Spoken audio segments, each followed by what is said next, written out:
HasanAbi corporate. I don't even know what that is. But yeah, here it is. Biden, former President Trump, in a tight race for the 2024 presidency. CBS News poll finds, and actually Brandon is losing. News latest poll numbers on the presidential race showing that former President Donald Trump is leading President Biden by 1 point. That's a statistical tie, this among likely voters, if Trump is a Republican nominee. Many who responded say age is a factor for them in their decision. Nancy Cordes is here to break down the numbers. Nancy, Democrats are going to have a breakdown when they see these numbers. Good morning.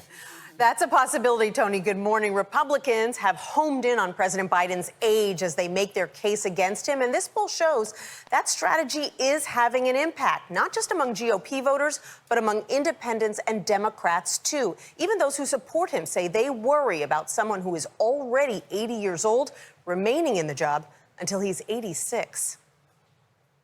I know I'm 198 years old. But all kidding aside, concerns about age are nothing new for President Biden. But the latest CBS News poll puts the problem in stark relief. Only 1/3 of respondents think Mr. Biden would be likely to finish a second term. Yeah, if only people, dude, if only there were some like political commentators out there who pointed to this. I don't know, in the last cycle. If only someone was like, hey man, seems like this is a one-term situation, and even if it's a two-term situation, it's not going to look good, and that, not exactly super popular, and more so, it's not that he's super popular, but it's more so that, like, he was presented as the guy to beat Donald Trump when, like, there were other guys who could have also defeated Donald Trump, and they were not seen as, like, reasonable alternatives. So, but, of course, no one could have. Oh, just kidding. I'm not even hyping myself up. Everybody said that. Like, literally everyone outside of MSNBC, even people at MSNBC sometimes said it. You know what I mean? Not pro Bernie, but still. Like, virtually everyone was like, I don't want to vote for this guy. He's, like, decrepit. But what other option do I have at this point? I just don't want fucking Donald Trump to be the president. He wasn't picked as the guy to beat Trump. He was picked as the guy to beat Bernie. No, but he also was, like, promoted as the only guy who could beat Trump in an effort to destroy Bernie's chances in the primary, which worked. It worked. It worked so goddamn good. It worked so goddamn good he didn't even have to step foot in any of the Super Tuesday states, and he still wiped everybody out. So frustrating. If reelected, while 55% think his likely Republican rival, Donald Trump, would finish his term, even though he was born just 3 years after Mr. Biden. Do I wish we had a younger president? Absolutely. CBS News spoke to Democratic voters in Westchester, Pennsylvania about their concerns this weekend. You need someone with a little more energy level. When I see him move, he looks old, but when I hear him and his ideas, I think they're youthful. Mr. Biden's doctor says his stiffened gait is a product of spinal arthritis and a recent foot fracture, but that otherwise he is a healthy, vigorous 80-year-old male. 80's the new 40, didn't you hear? Healthy, vigorous 80-year-old man. She's laughing, bro. That's nuts, dog. That's like, you can't, if your press secretary can't say the propaganda that she's being paid to say with a straight face, like, there's something real wrong here, okay? Anne geldi. No problem. 80-year-old male. 80's the new 40, didn't you hear? But the poll shows that voters' worries go beyond physical fitness. Respondents were far more likely to say that only Trump, and not Mr. Biden, has the cognitive and mental health to serve. Why do you think so many Americans still say they have concerns about someone in their 80s? Dog, it's because people respond to what they see. That's it. Donald Trump is also fucking 80, but he is far better and far more telegenic than Joe Brandon is. That's it. I would go so far as to say the same about Bernie Sanders. Bernie Sanders is older than both of them. And yet, when he's on camera, you don't see it. Trump is 78, not 77. But it doesn't matter. It doesn't matter. It doesn't matter. What I'm simply stating is that, like, Trump is a little bit younger than Joe Brandon, but ultimately he presents as much better than Joe Biden does. Same with Bernie Sanders. Bernie Sanders is older than both Trump and Joseph Robinette Biden. And yet, if you watch him on television, no, he's 77. Wait, let me see. How old is Trump? I thought he was 78. Not that it fucking matters. Bro, that's so old. Shut the fuck up. You know what I mean? Like, oh, he is 77. My bad. Sorry. Fake fan, I know. I thought it was 78. Anyway, he's 77 years young, so he's good. Joe Brandon, on the other hand, what is he, like 80? Joe Brandon is 80. He's too old to be president. And about to be 81. The 80 years old of today are the 70-year-olds of 10 years ago. But do you get what I'm saying? Do you understand what I mean? This poll has Trump winning 17% of the black vote and 47% of the Hispanic vote. Like, come on. If you think that Trump winning 17% of the black vote and 47% of the Hispanic vote is actually not a conservative estimate, I don't know what to tell you. Those numbers are real, okay? No, don't say no, chat. I've been talking about this for some time. That literally tracks. Oh my God, I hate this conversation. Chat, that absolutely tracks. Dude, okay. Without Googling, tell me what percentage of the black vote did Donald Trump win last time? Don't Google it. I didn't study. Okay, everybody's dropping crazy numbers. Hispanic people vote less and less on racial lines every election. Yes. Thank you. Thank you. People don't realize that. 70% of Hispanic people in the country identify as white. Something to consider. A 5% increase from 12% to 17% is not outside of the fucking boundaries, okay? It's not completely ridiculous to assume that Donald Trump would be able to increase his support. Hasan, are you right-wing? Yes. Hispanic support is also moving in the opposite direction. This is a literal point of contention. Black voters in the past would just simply stop voting for one reason or the next, right? Because Republicans would make it hard for black voters to vote. However, nowadays, at least what we've seen so far, especially in certain demographics, Donald Trump and the Republican Party in general are doing a very good job of changing, like actually bringing voters to their side. Okay?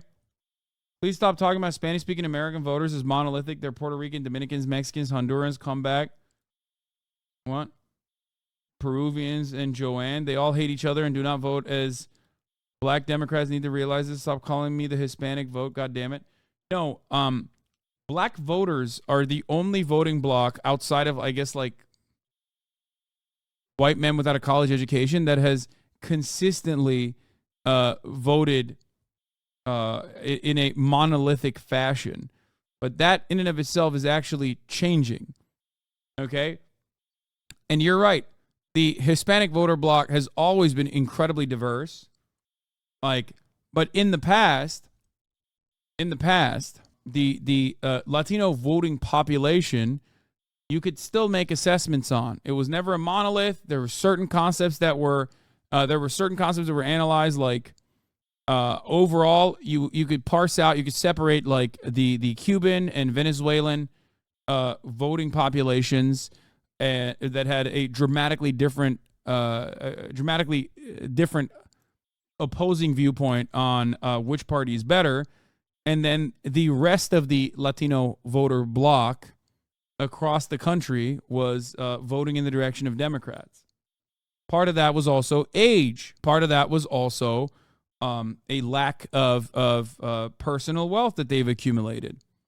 As time changes, as time moves on, and the Latino voters get older, they have a little bit more capital, they are going to predictably move in the different direction. Now, on top of that, the Republicans have done a very good job of making single-issue voters out of a lot of Latino voters, which 70%, remember, identify as white. That's important to recognize.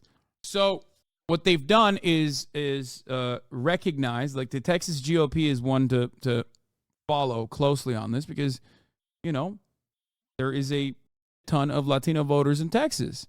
Texas is red, very red. How did that work, you know? And the Texas GOP recognized a long time ago that the Hispanic Latino voter population actually across the board, Trump won 8% of the vote, not 12. Oh, sorry, 12% of black men, 8% of black voters overall. So listen, I'm going to get back to that conversation in a second. Latino voters across the board, even on older demographics, are oftentimes, especially in older demographics, are oftentimes very Christian, very Catholic, and very socially conservative. And yet there's one factor that they care about above all else. They are, no matter how you ask them this question, even in the most like antagonistic way possible, they are in support of big government. Okay? This is something that is very unique. They are in support of bigger government initiatives, which is a way, like a framing of this question that is like inherently a negative connotation associated with it. And yet Latino voters say that they're in favor of it. Now, in the absence of the Democratic Party tailoring or crafting a message towards Latino voters that is in favor of better government initiatives, okay, there's only one thing left that they would vote on, which is social conservatism. My dad is homophobic but likes big government. That's it. Democrats can't go, all right, call the religion. Don't worry about that, okay? We're not going to touch any of that. But you want good social programs? We got you. They don't even do that shit. They just lie. They rely on the Republican Party being racist. They're like, hey, look at these fucking racist Republicans. Come on, vote for us. Trump said Mexicans are rapists. And then you got Mexican Americans who are like, no, Trump is right. Mexicans are rapists. Yeah, and also he's a real Christian, and I care about abortion, and I hate socialism now. We're going to fucking go and vote for Trump. Like, what are you doing? If you don't offer people anything, why the fuck would they vote? Have you done your homework on Latino voter stats recently? Are you quoting stats from college? I haven't looked at this that recently. This was like polling done from a couple of years prior, not from college. But you are seeing, for the record, you are personally seeing a sea change right now. You're seeing a change in the you're seeing a change in the attitude. You're seeing a change in Latino voting blocks and the black voting bloc moving not in the predictable direction of like maybe not voting, but instead in certain instances actually voting for the Republican Party. And this is minor, certainly minor, but it signals certain poles shifting in this country. That's important because if the Democratic Party keeps losing the black voting bloc due to circumstances like voter suppression and also due to a lack of interest in the Democratic Party to do anything that materially protects them, that's one thing. But if they start losing voters and they start going and voting in the other direction, then we're talking about an entirely different situation. So saying like, oh man, no black people are voting for Donald Trump, I mean, you're missing the forest for the trees. Signs of weakness for the Democratic Party among Hispanic voters. While most Hispanic voters plan to vote for Democrats in November, they overwhelmingly say they're voting on economic issues. 54% say they're voting on economic issues. 56% still say they're voting for the Democratic candidate. Who do you agree more with on the economy? 43% say Democratic Party, 41% say Republican. Bro, other voting blocks, they would literally say they agree with the Republican Party. Like, lifelong Democrats would be like, yeah, I agree with the Republican Party, actually, on the economy. That in and of itself is a continuation of the thing I was mentioning to you, is that like Latino and Hispanic voter blocks are significantly more open-minded to big government initiatives or more social safety nets. You ask them like, who has your better interest in mind as it pertains to like gun rights or abortion and like that, they're gonna fucking vote for the Republicans. So stick to that message. I can fill in the gap if you want. The last 2 years, 2020, a huge shift in Hispanics happened.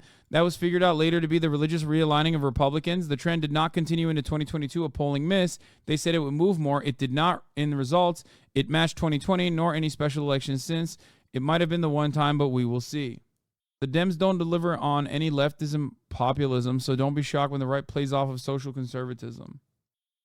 Yes, the realignment is also happening on the white suburban voters, which are some of the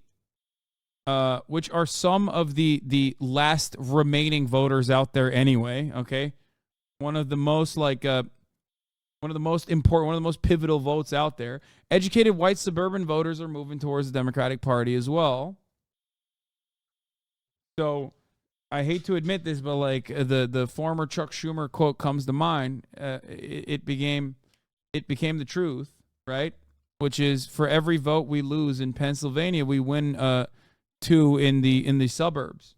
For every blue collar vote we lose in Pennsylvania, we win 2 in the suburbs. And he's like, I mean, the numbers are not completely correct, but he's not wrong. Now, of course, I don't agree with that in principle. Like, I think it's stupid and an incredibly short-term motivated. But that is the Democratic Party's triangulation. That is their message, and that's what they are hoping to do. But yeah, let's get back to some more positive.